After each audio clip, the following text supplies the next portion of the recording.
What if Robb Stark married Daenerys Targaryen? Let's explore the depths of it in the video. If this video gets 4,000 likes, we'll release a part 2. Braavos, years before the War of the Five Kings. Sir Willem Darry lay dying in a bed too small for his once powerful frame, his breath coming in shallow gasps.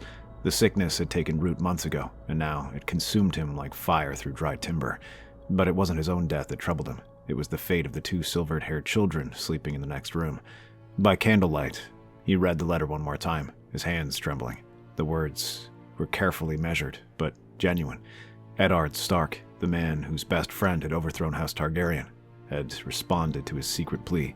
Sir Willem, I understand the burden you carry. The innocent should not suffer for the sins of their fathers. The children deserve protection. However, the realm is not ready for such an alliance. Robert's hatred runs deep. My family's safety must be my priority. Perhaps in time, when the wounds have healed and the children are grown, keep them safe. Keep them hidden. Eddard Stark, Lord of Winterfell. Willem smiled sadly. It wasn't the alliance he'd hoped for, but it was something more valuable. Proof that not all men in Westeros wanted Targaryen children dead. Proof that honor still existed in the world. He pulled out parchment and wrote his final letter, his handwriting growing shakier with each word. Lord Stark, I thank you for your understanding and your discretion. I go to my grave knowing that somewhere in Westeros there remains a man who sees children as children, not as threats. Should our paths cross in better times, know that House Targaryen remembers kindness. Sir Willem Darry. He sealed it, addressed it, and tucked it away with the rest of their correspondence, hidden among Daenerys' belongings where she might one day find them. Then Sir Willem Darry closed his eyes and never opened them again. Years later, in a modest house in Pentos, Daenerys Targaryen packed her meager belongings with trembling hands. Tomorrow she would wed Khal Drogo, a Dothraki warlord she'd never met. Her brother Viserys had arranged it all, selling her like a broodmare to buy himself an army. She moved through Sir Willem's old trunk, the one possession they'd managed to keep from Braavos. Inside were faded tapestries bearing the 3-headed dragon, a few books, and at the bottom, wrapped in oilcloth, a bundle of letters. Curiosity overcame her grief. She unwrapped them carefully and began to read. Her hands started shaking halfway through the first letter. Eddard Stark, the usurper's dog. The man who had helped Robert Baratheon destroy her family. Except these letters didn't read like they were written by a monster. She devoured them one after another, her eyes widening with each revelation. Sir Willem had reached out about a marriage alliance between her and the Stark heir, Robb. Lord Stark had responded with an understanding, with sympathy, with regret that the time wasn't right. He wanted us to be protected. The realization hit her like a physical blow. Everything Viserys had told her about the Starks being their enemies, about all of Westeros hating them, it was entirely untrue. At least one man had seen them as children worth protecting. She looked at the final letter, written in Sir Willem's shaking hand just before his death. Tears blurred her vision as she read his hope that perhaps someday the paths of dragons and wolves might cross in better times. She carefully tucked the letter into her own belongings. Tomorrow she would marry Drogo, but someday, somehow, she would remember this. The Starks weren't her enemies. Winter fell, weeks later. Snow fell gently outside the Lord's Solar as Eddard Stark sat across from his eldest son, Robb. The young man, barely past his 17th name day, looked so much like his mother with those tully features, but he had the Stark determination in his eyes. Robert wants me to go south, to be his hand. That's a great honor, Father. It's a burden I don't want, but I can't refuse him. He's my oldest friend, and he needs me. He poured them both wine, a rare gesture that told Robb this was a conversation between men, not father and son. These are things you need to know, Rob. Things I should have told you sooner. It looks like Jon Arryn didn't die of natural causes. If Lady Arryn is to be believed, the Lannisters are involved somehow. You think they murdered the Hand of the King? I think they're capable of anything. And Bran's fall, I'm not sure that was an accident either. These golden-haired bastards. A child.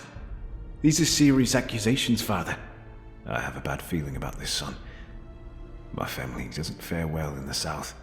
My father and brother went to King's Landing and never came back. I'm going because Robert needs me, but I won't lie to you. There's a chance things could go very wrong. He pulled out a lockbox from his desk drawer, withdrew a bundle of old letters, and placed them before Robb. If the worst happens, if I don't come back, you'll be Lord of Winterfell and Warden of the North. You'll need allies. Strong allies. Robb picked up the letters, his brow furrowing as he read the signatures. Sir Willem Darry, the Targaryen loyalist. Father, this is treason to even possess them, yes. But read them, Robb. Years ago, when you were just a boy, Sir Willem reached out to me about a possible betrothal between you and Daenerys Targaryen. the Mad King's daughter. But Robert would have killed us. Yes, which is why I refused. But not because I believed the children were evil. I refused because the time wasn't right. Because keeping my family safe had to come first. The Targaryens aren't your enemies, Robb. Robert believes they are, but Daenerys and Viserys were children when their father fell. Children who did nothing wrong except being born to the wrong man. If things go badly in King's Landing, if the Lannisters move against us, you'll need powerful friends. And having options is a good thing. You're asking me to commit treason? I'm asking you to survive, Robb. To keep our family safe. To do whatever it takes to protect the North. Winter is coming, Robb. I can feel it in my bones. Dark times are ahead. I understand, Father. But you're going to be fine. You're the most honorable man in the Seven Kingdoms. Robert trusts you. You'll survive his hand. Help him rule justly and come home to us. I hope you're right. But if I'm not, remember what I've told you. The lone wolf dies, but the pack survives. They embraced, neither knowing it would be the last time. King's Landing, months later, the throne room erupted in chaos. Robert Baratheon was dead, killed in a hunting accident, and Ned Stark stood before the Iron Throne with letters in his hand, demanding that Joffrey step aside. I hold here the last will and testament of King Robert Baratheon. In it he names me Lord Protector and declares that Stannis Baratheon is his rightful heir. Joffrey has no claim. Cersei tore up Robert's letter, her face twisted with contempt. The king is dead. Long live King Joffrey. Commander Slint, seize the queen and her children. But Janos Slint didn't move. Instead, the City Watch turned on Ned's men, cutting them down where they stood. Littlefinger appeared at Ned's side, a dagger pressed to his throat. I did warn you not to trust me. Ned's own guards were slaughtered, his daughters were taken, and he was thrown into the black cells beneath the Red Keep, a prisoner of the Lannisters. Everything he tried to prevent, the war, the bloodshed, the chaos, was about to come to pass.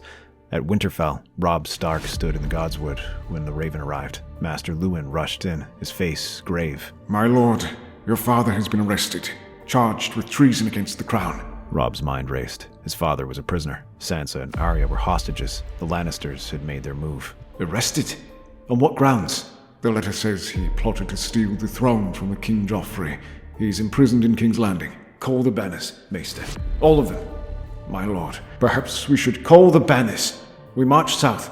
Let's see if the Lannisters shit gold. Within days, riders carried word throughout the north. From White Harbor to the Dreadfort, from Bear Island to the Last Hearth, the direwolf banners were raised. Thousands of men marched south, and at their head rode Robb Stark, the young wolf, determined to rescue his father. In his saddlebags, wrapped carefully in oilcloth, were the letters his father had given him. The ones that spoke of dragons and possibilities, his father's wisdom, his father's contingency. If you need allies, remember the Targaryens. Before Robb could march his army south, he faced an obstacle: the twins.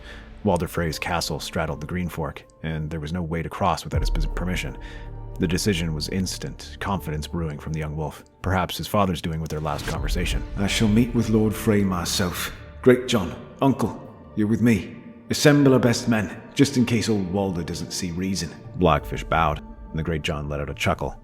Robb rode to the twins with his contingent at his side, Greywind padding alongside his horse. His father's words echoed in his mind. Be confident, be strong, be smart. Lord Walder Frey sat in his hall like a vulture on a perch, surrounded by his endless brood of children and grandchildren. The king in the north comes to my hall.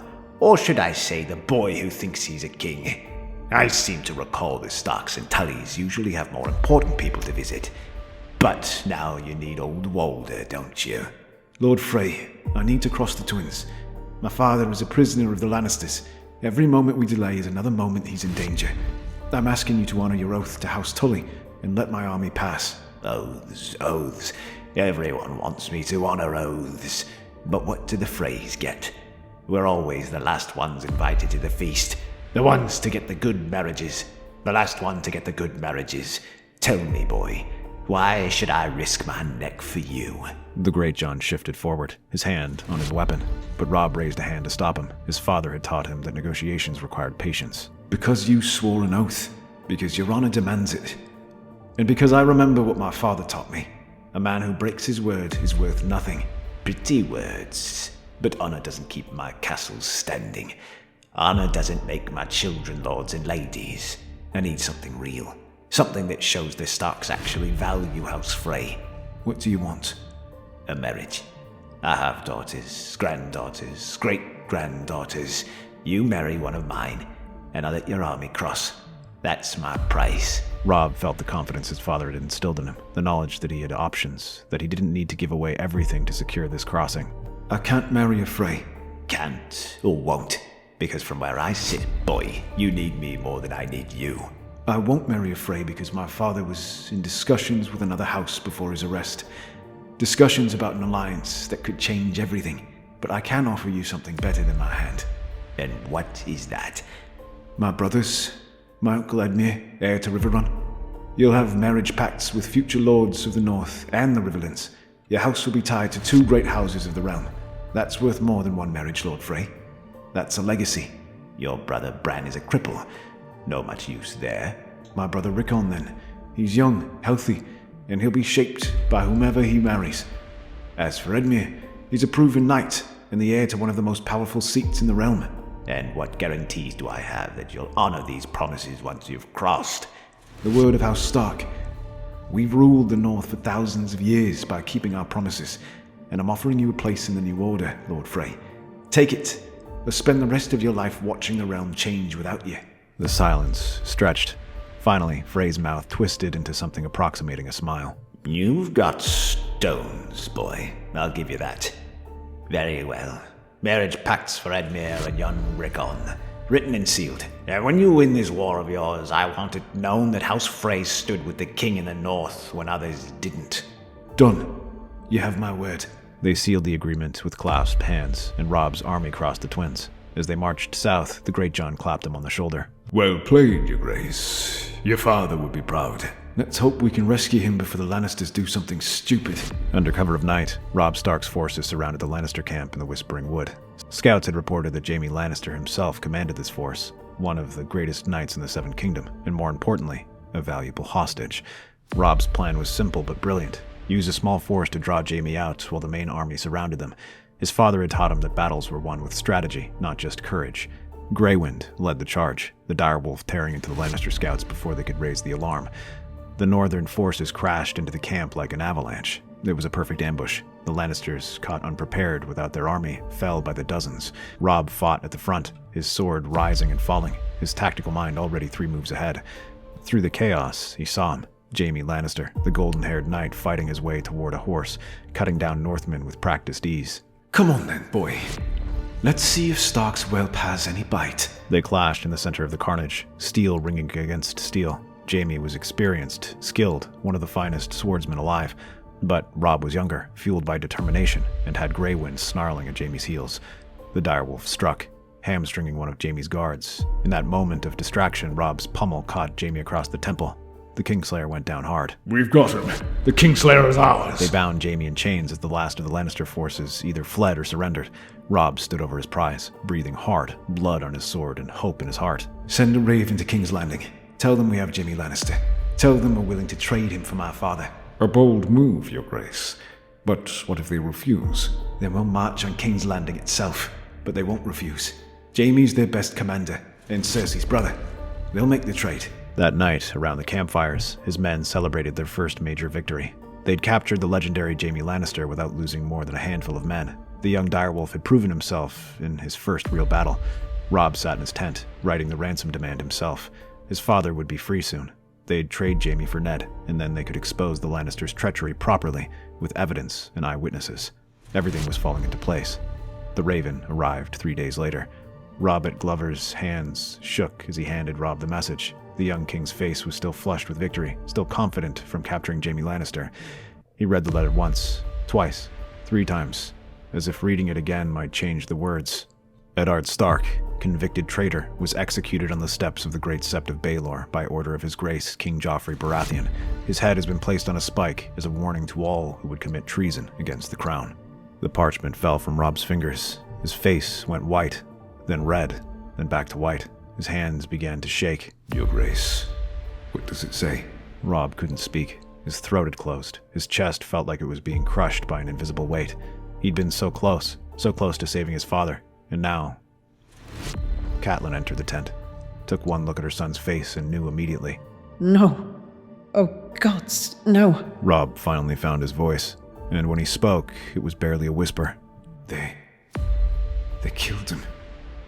Joffrey. He executed my father. The tent erupted in shouts of rage and grief. The Great John overturned a table. Roose Bolton's face went cold and calculating, but Robb just stood there, the weight of failure crushing down on him.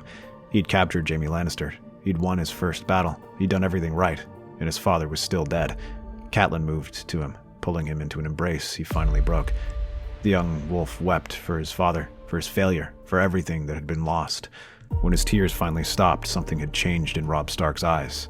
The boy was gone completely. In his place stood a young man who learned the hardest lesson, that sometimes doing everything right still isn't enough.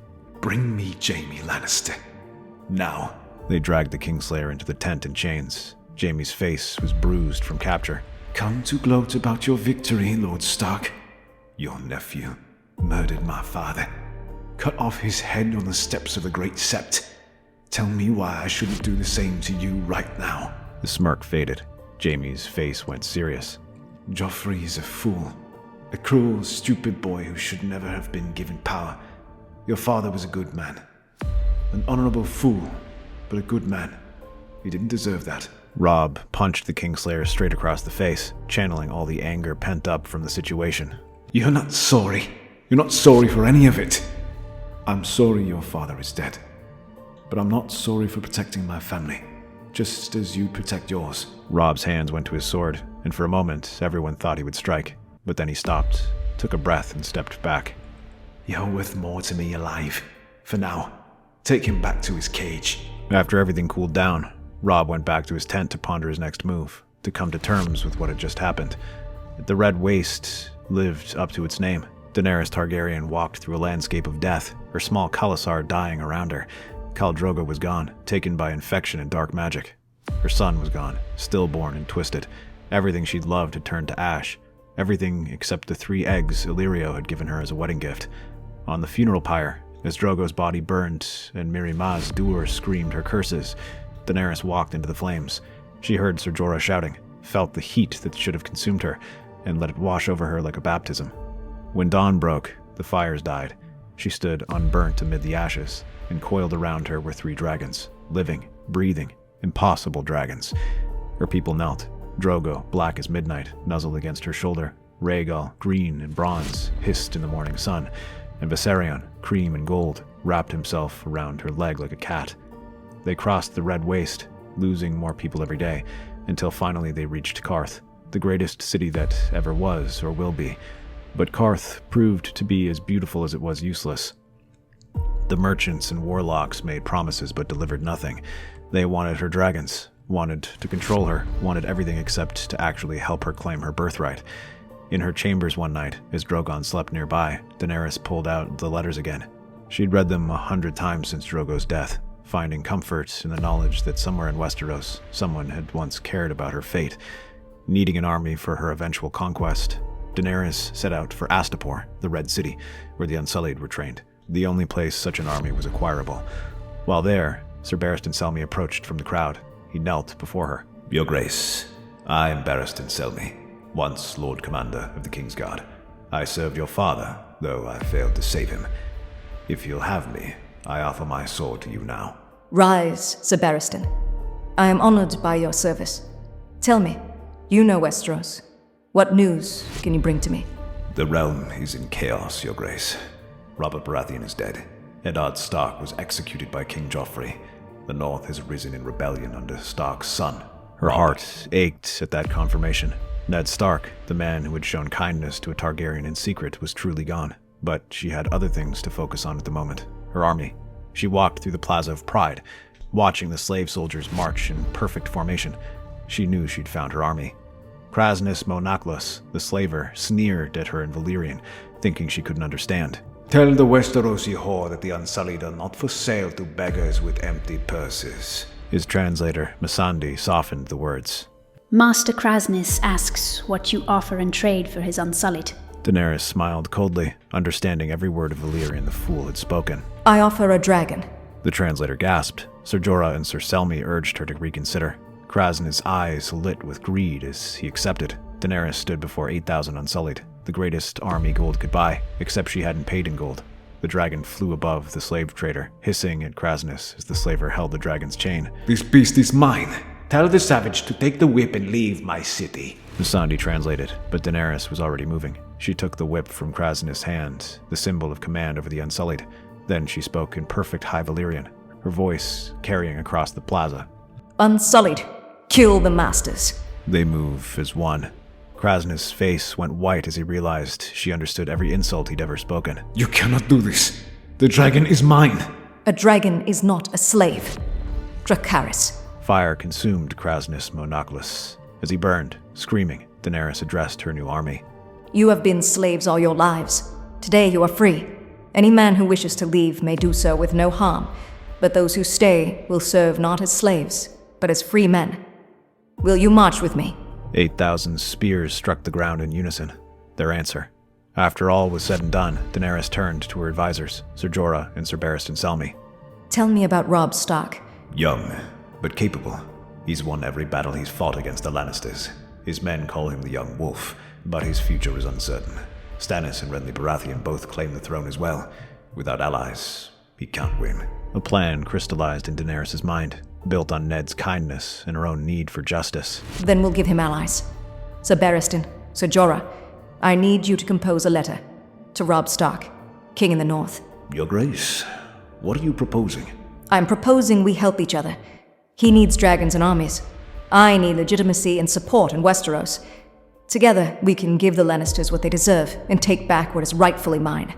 She thought of her father's letters to Sir Willem, of the marriage proposal that never was, of the kindness Ned Stark had shown when he could have done nothing. His father tried to help me once. Now I'll help his son. Draft a letter. A marriage proposal. We're going to Westeros. The months following Ned Stark's execution had been brutal for the North. Robb Stark won battle after battle against the Lannisters, his tactical brilliance earning him the moniker the Young Wolf. But for every victory on the battlefield, disaster struck elsewhere. Renly Baratheon, who had declared himself king with the Reach and Stormlands behind him, was found dead in his tent at Storm's End. The rumors said his own brother Stannis had used dark magic to murder him, though no one could prove it. Stannis absorbed Renly's forces and marched on King's Landing with the largest army Westeros had seen in years. For a brief moment, it seemed the Lannisters would fall. Stannis' fleet sailed up the Blackwater, his armies besieged the capital, and victory seemed certain. Then, the Tyrells arrived. In a last-second alliance brokered by Littlefinger, House Tyrell joined forces with the Lannisters. Their combined might crushed Stannis' army at the Battle of the Blackwater.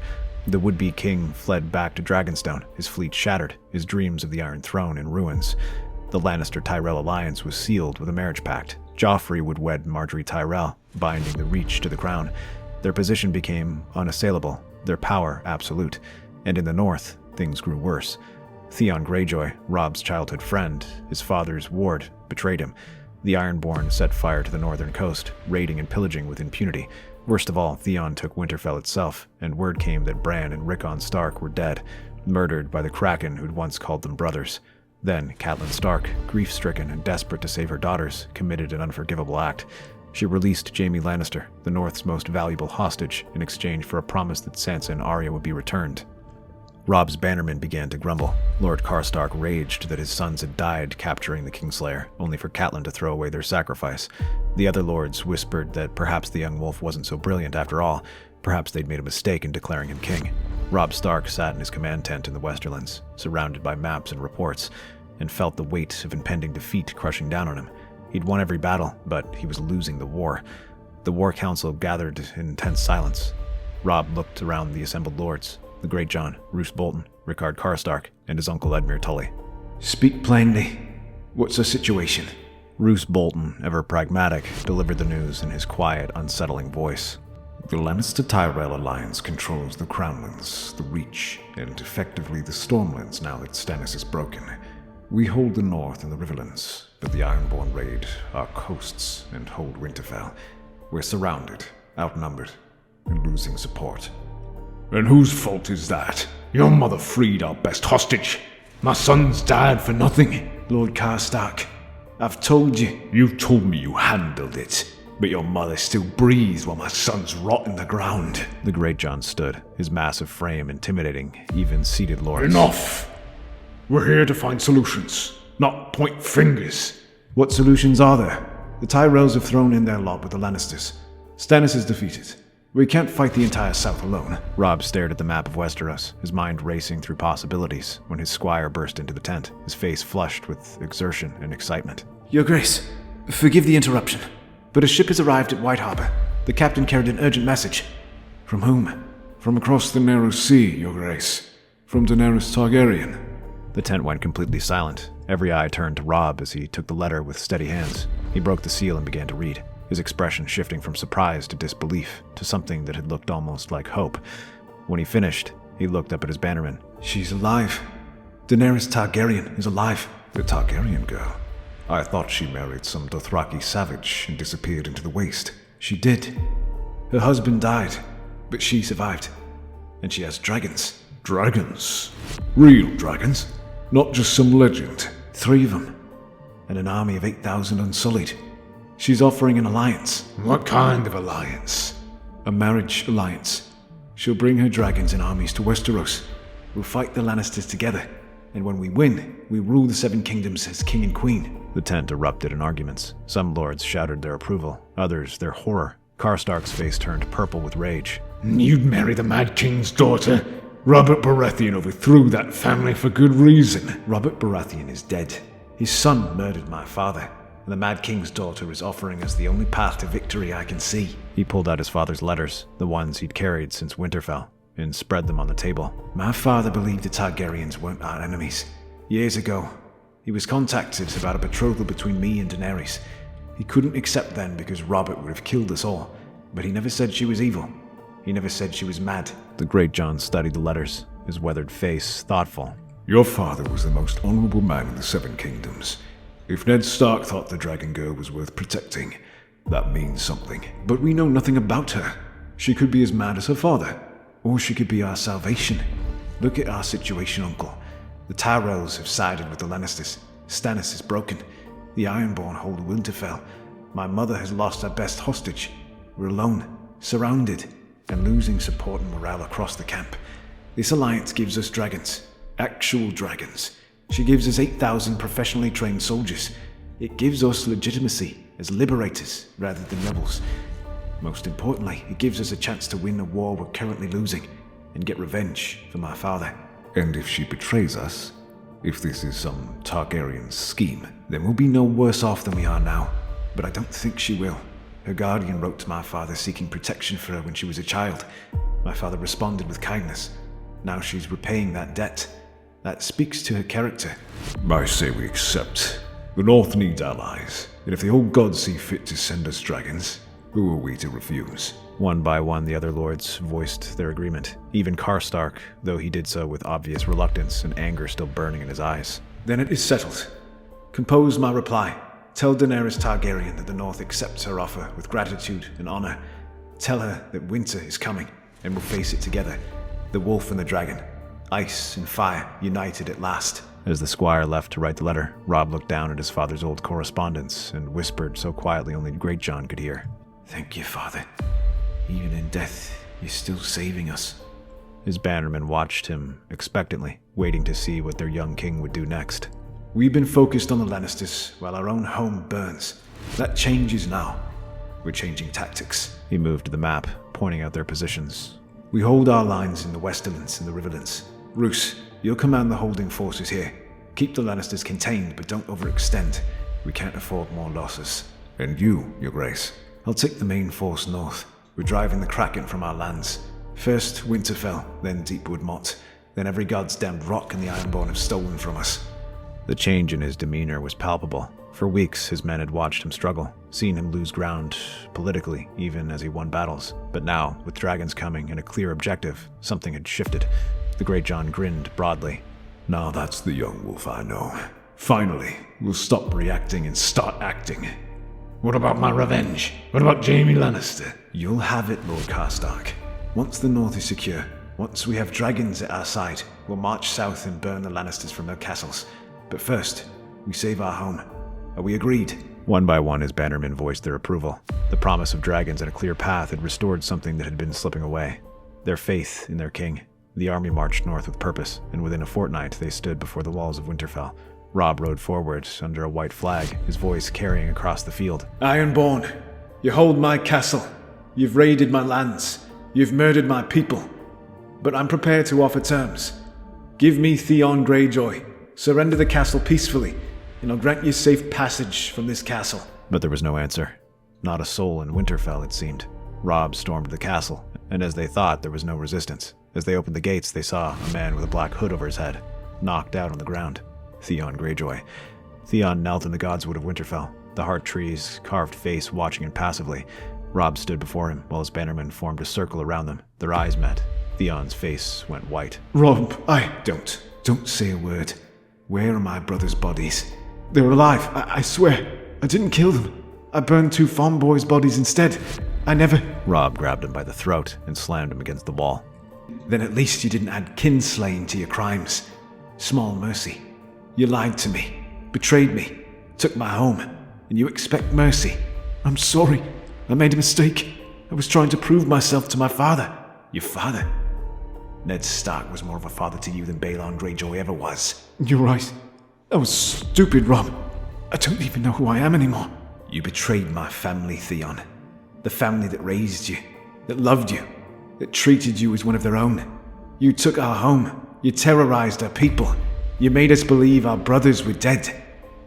My father taught me that the man who passes this sentence should swing the sword. Theon Greyjoy, I sentence you to die for treason, murder, and oath-breaking. Do you have any last words? Theon looked around at the faces of the people he'd grown up with, people who now looked at him with hatred and disgust. Finally, he looked back at Robb. I'm sorry. For what it's worth, I'm sorry. Tell Bran and Rickon. Tell them I'm glad they're alive. I will.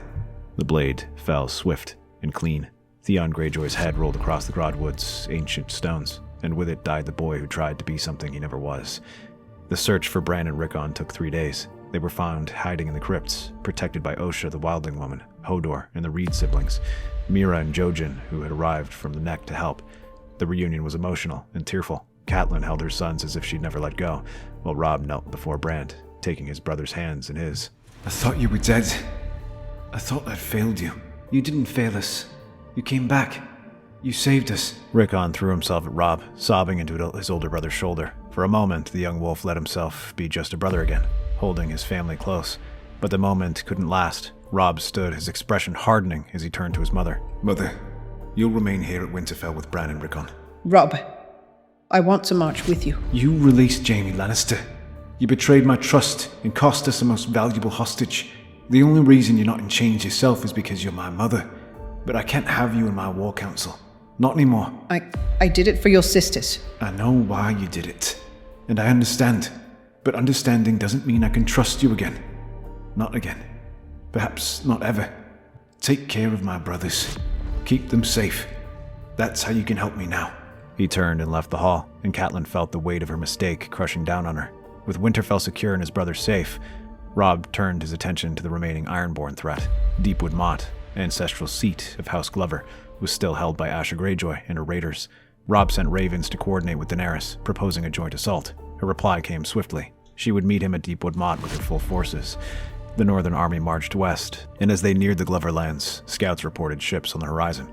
Hundreds of them. The Great John stood beside Robb on a hilltop, watching the fleet approach. By the old gods, those are actual dragons. I can see them. 3 shapes circled above the ships, massive winged forms that grew larger as they approached. Even from a distance, their presence was overwhelming. Robb felt his heart pounding. Everything hinged on this moment. The alliance his father had planned for, the hope his army needed, the power to defeat the Lannisters. All of it was real. The fleet landed on the rocky shores of North Deepwood Motte, and the Unsullied began disembarking with military precision.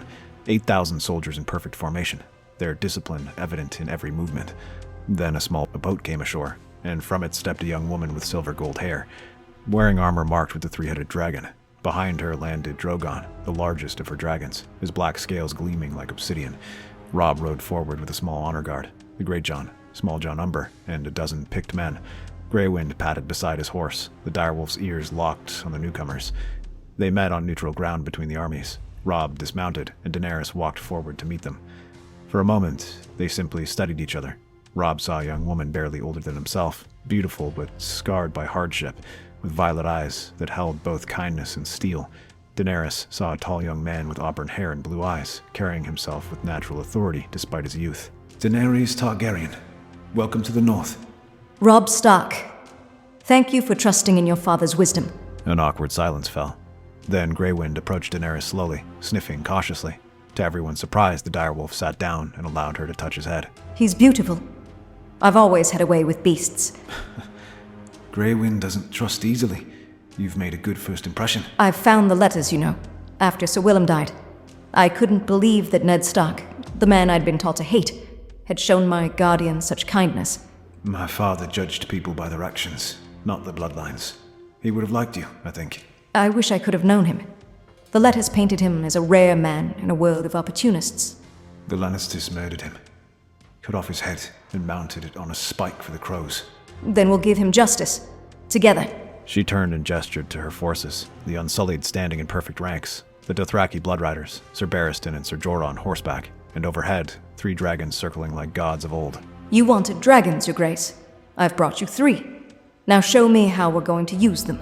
The War Council met that night in a large tent erected between the two armies. Northern lords sat beside Unsullied commanders, an unprecedented mixing of cultures and military traditions. Robb spread a map of Deepwood Motte on the table. The Ironborn hold the castle with about 800 men. Asha Greyjoy commands them, Theon's sister. She's competent, aggressive, and she's had time to fortify her position. The castles sit on high ground. Approach from the land is difficult. Many casualties to take walls. Which is why we won't rely on walls. My Unsullied will land at the docks to the west. The Ironborn won't expect an attack from the sea. We'll drive them inland, force them to divide their attention. And my forces will attack from the east at the same time.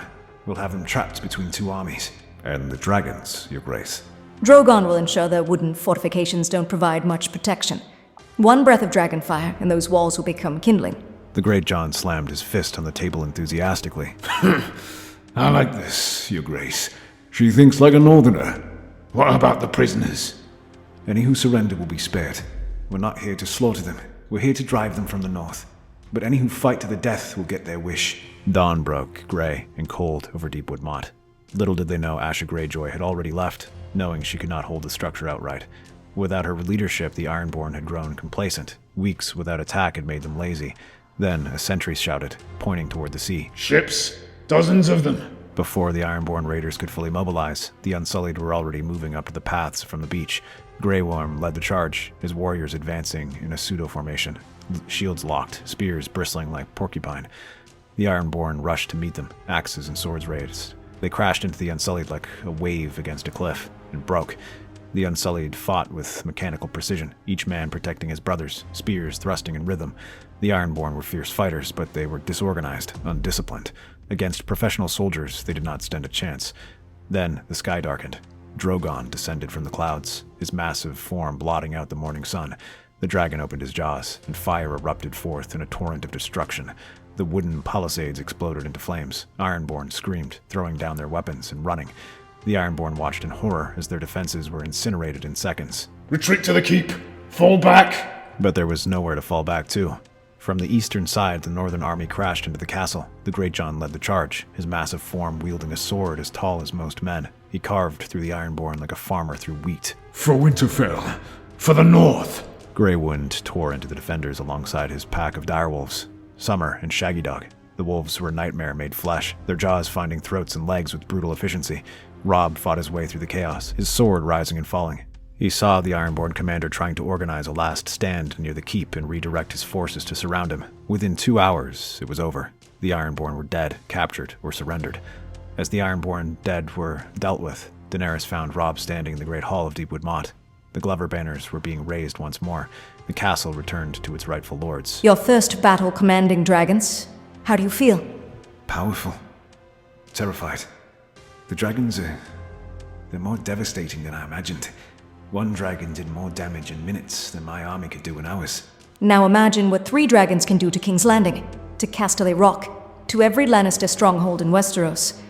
We should talk about the marriage, about what comes next. We should be, but there's something else first. What? Your mother released Jaime Lannister. You're angry with her. I can see it. But Robb, she did it out of love for your sisters. Misguided, perhaps, but love nonetheless. How did you... Sir Barristan told me. He knows the weight of difficult decisions. I just want you to know, I understand family. I understand doing terrible things because you love someone. Don't let your anger at her destroy what you have left. Robb was quiet for a long moment. You're wise beyond your years. I've had to be.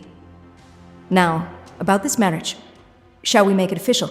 Or are you having second thoughts about allying with the Mad King's daughter? No second thoughts. Let's do this properly. The North has its traditions, and I intend to honor them. Then show me these northern traditions of yours. I've always wanted to see a proper Westerosi wedding. The God's Wood at Deepwood Motte was small but ancient, with a heart tree whose face seemed to watch the proceedings with solemn approval. Snow fell gently as Robb Stark and Daenerys Targaryen stood before it, surrounded by their combined forces. Maester Luwin, who had survived from his wounds at the hand of the Ironborn, had traveled from Winterfell to perform the ceremony, both before the old gods and the new, to honor both their traditions. Robb wore his father's ceremonial furs, while Daenerys wore a gown of white and red that Sir Barristan had commissioned for her. Targaryen colors and Stark colors woven together. Who comes before the old gods this night? Robb of House Stark, King in the North, comes to claim Daenerys of House Targaryen. Daenerys Stormborn of House Targaryen comes to claim Robb of House Stark. And who stands to witness this union? The North stands to witness. The Unsullied stand to witness. House Targaryen stands to witness. Then speak your vows before the gods and all witnesses. Robb took Daenerys' hand in his voice steady despite the enormity of the moment. I, Robb Stark, take you, Daenerys Targaryen, to be my wife, to stand with you in battle, to rule beside you in peace, to honor you in all things, before the old gods and the new. I swear this oath. I, Daenerys Targaryen, take you, Robb Stark, to be my husband, to stand with you in battle, to rule beside you in peace, to honor you in all things, before the old gods and the new. I swear this oath. They sealed the vow with a kiss as dragons roared overhead and Northmen cheered. 2 houses, wolf and dragon, united at last. That night, at the feast, Robb and Daenerys sat at the high table, receiving congratulations and well wishes from their bannermen. The hall was filled with an unusual mix, northern lords drinking beside unsullied officers, Dothraki blood riders sharing stories with grizzled veterans. The Greatjon, already deep in his cups, raised a toast. To the King in the North and his Dragon Queen, may their enemies burn and their children be strong. The hall erupted in cheers. Daenerys leaned close to Robb. Your men are enthusiastic. They're northern. We don't do anything by halves, especially drinking. She laughed, and he realized it was the first time he'd heard her laugh freely, feelings of love swelling within the young wolf. The War Council convened at Winterfell the morning after the wedding festivities concluded. Robb and Daenerys sat at the head of the table, with their combined commanders arrayed before them. Before we turn our attention south to Lannisters, we need to deal with the threat at our rear, the Ironborn. The Ironborn are in disarray. Balon Greyjoy is dead, murdered by his own brother Euron, according to our spies. They are focused on the Kingsmoot, arguing over succession between Euron, Asha, and Victarion. Then we strike while they're distracted. A surprise attack before they can organize a defense. How do we get our armies there? We need ships. We have ships. The ones we captured from the Ironborn at Deepwood Motte, combined with the fleet Daenerys brought from Essos, and Lord Manderley's vessels from White Harbor. We have enough to transport our forces. Surprise is a great advantage, But Iron Islands have many warriors who fight hard for their home. Then they'll die hard. The dragons will ensure our victory. The invasion fleet sailed under cover of darkness, approaching the Iron Islands from multiple directions. The Ironborn sentries were focused inward, watching the Kingsmoot proceedings at Old Wick, where Euron, Asha, and Victarion Greyjoy argued over who would wear the Seastone crown.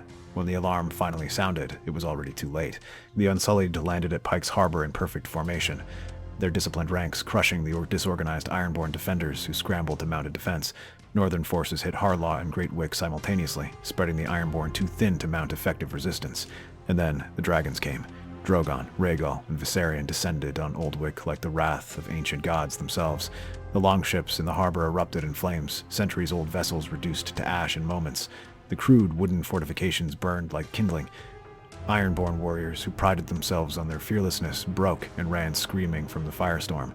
At the Kingsmoot grounds, Euron Greyjoy stood defiant as the armies closed in around him, his one eye blazing with madness. We are Ironborn. We do not sour. We take what is ours with fire and... Drogon's flames consumed him mid-sentence.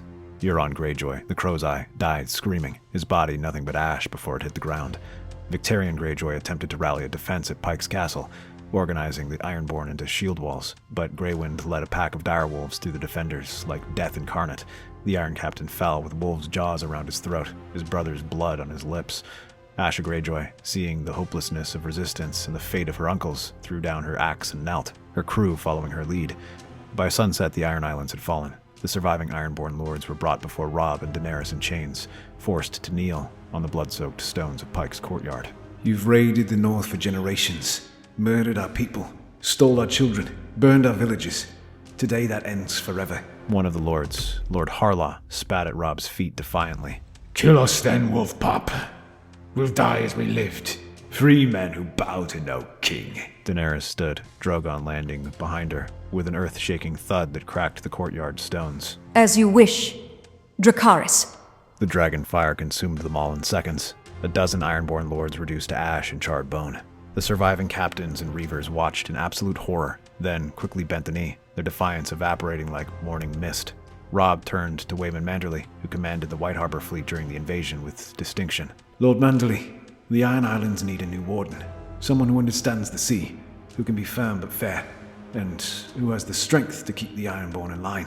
Your Grace, I am honored, but these are dangerous, treacherous people. Which is why you'll have a garrison of Unsullied and Crannogmen under your command.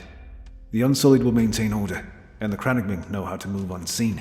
They'll ensure no rebellion takes root. Any Ironborn who tries to rebel will be fed to the dragons.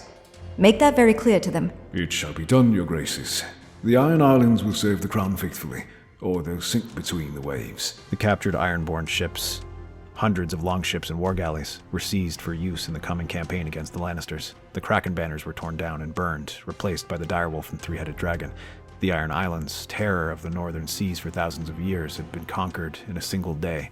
Winterfell's gates opened to admit two travel-worn figures, a young woman with a dirty face and a sword at her hip, and a massive, scarred man in battle armor that had seen better days.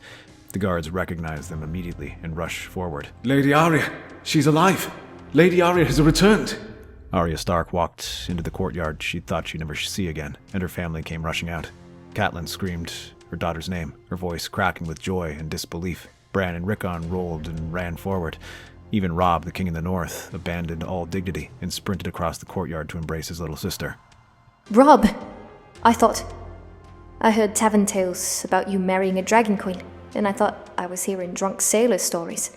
It's all true, every word. But by the gods, Arya, you're alive. You're still alive. They held each other fiercely. The Stark children reunited after so much death and separation. Catelyn joined them, pulling Arya into a crushing embrace while sobbing openly. My baby. My fierce little girl. You came home to us. I promised Father I'd be strong. I'd survive no matter what. The mention of Ned brought tears to everyone's eyes, but they were tears of bittersweet relief now, not just grief. At least some of them had survived. At least the pack endured. Robb finally noticed the large man standing awkwardly to the side. Sandor Clegane, the Hound, looking profoundly uncomfortable with all the emotional reunions. Robb approached him, extending his hand. You brought her home. Name your price. Gold, lands, titles. Whatever you want is yours. I don't want your bloody gold or your fancy titles. Then what do you want? The Hound looked at Arya, who was chattering excitedly with her brothers, gesturing wildly as she told them animated stories about their travels. The girl's got potential. Could be a real fighter if someone trains her properly. Keeps her from doing stupid shit. I want to stay here. Join your guard. Keep an eye on her. Make sure she doesn't get herself killed doing something monumentally stupid. I'm standing right here, you know. Aye, and you're already planning something stupid. I can see it in your eyes. You've got that look. Robb studied the Hound carefully, a man with a terrible reputation, scarred inside and out, but who'd somehow kept his sister alive through a war-torn continent. You'd swear an oath to me. To House Stark. I'll swear an oath to keep the girl alive, and fight for you. That's the best I can do. No flowery words, no empty promises. Then I accept. Welcome to the service of House Stark, Senator Clegane, and thank you, truly, for bringing my sister home safely. Does this mean I get to train with a real sword now? A proper one? Absolutely not. Yes. Catelyn glared at him, but Robb just smiled and shrugged. She survived this long on her own, Mother. Clearly she can handle herself. We should respect that. Besides, we need every skilled fighter we can get for what's coming. Days later, the War Council reconvened in Winterfell's Great Hall. With the Iron Islands secured, the Ironborn threat eliminated, and the family reunited, it was finally time to plan the invasion of the South. Maps of the Crownlands and the Reach covered the Great Table. The Lannisters are entrenched in King's Landing, and with the Tyrells backing them. But with our combined forces in 3 dragons, we can break their alliance. We'll strike it. A raven burst through the window with such violence that several guards drew their swords instinctively. The bird crashed onto the table, clearly exhausted from a desperate, urgent flight. Maester Luwin retrieved the message with trembling hands, and as he read it, his face went completely ashen. Your Grace, it's from Castle Black, from Lord Commander Jon Snow. Everyone in the room turned to Robb. The tension was suddenly thick enough to cut with a blade. He took the letter and read it, his expression growing grimmer with each line, his knuckles whitening as he gripped the parchment. When he finished, he looked up at his assembled commanders, his face grave. Jon is Lord Commander of the Night's Watch now. He's calling for aid. A wildling army, 100,000 strong, is marching on the wall. 100,000? That's... And behind them comes something worse. Much worse. Worse than 100,000 Wildlings? What could possibly be worse? What's he talking about, Your Grace? The White Walkers. The others. The legends old Nan told us as children. They're real. And they're coming. Your Grace, with all due respect, those are children's stories. Campfire tales to scare. Jon wouldn't lie about this. He wouldn't call for help unless the threat was real and immediate. And he says the wall might not hold. The laughter died immediately. The assembled lords looked at each other with growing unease. But surely the Night's Watch can handle some wildlings, even that many. They've held the wall for thousands of years. It's not wildlings he's worried about. It's what's chasing them south. What's driving them to the wall in the first place. He looked around the table at his bannermen, at Daenerys, at the commanders who'd followed him through fire and battle, who'd trusted him with their lives. The Lannisters can wait. King's Landing can wait. Revenge can wait. If the wall falls, if these things break through and march south, none of this matters. There won't be a 7 kingdoms left to rule. There won't be anyone left to save. Then we march north.